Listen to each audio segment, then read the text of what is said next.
kasaysayan. Ngayon, sisisirin natin ang hindi masyadong kilalang kwento ni Pangulong Manuel Quezon. Baka kilala niyo siya bilang unang Pangulo ng Commonwealth ng Pilipinas, pero marami pang dapat malaman tungkol sa kanya. Halina't maglakbay tayo pabalik sa nakaraan.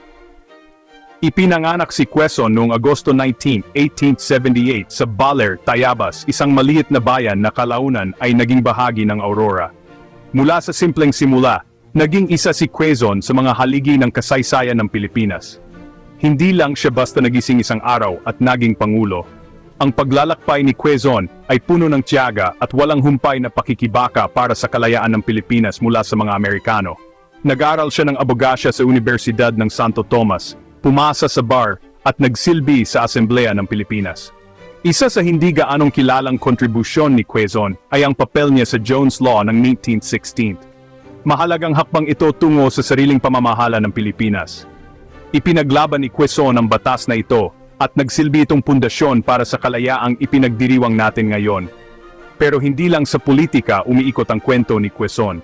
Alam niyo bang isa siyang tagapagtaguyod ng katarungang panlipunan? Ipinaglaban niya ang karapatan ng mga manggagawang Pilipino at naging matatag na taga-suporta ng reforma sa lupa. Revolusyonaryong mga ideya ito noong panahon na iyon.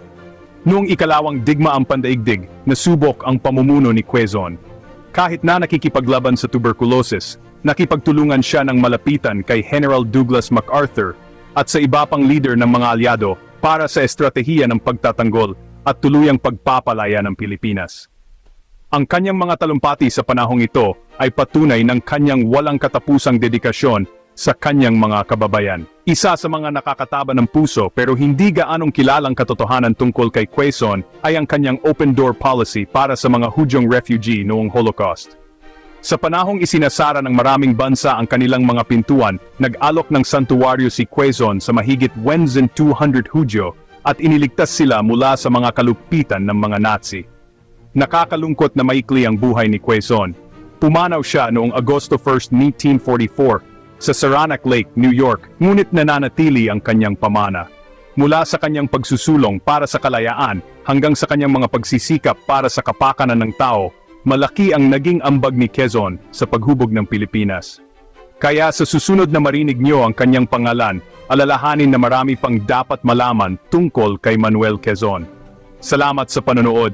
Huwag kalimutang mag-like, mag-subscribe, at i-click ang notification bell para sa mas marami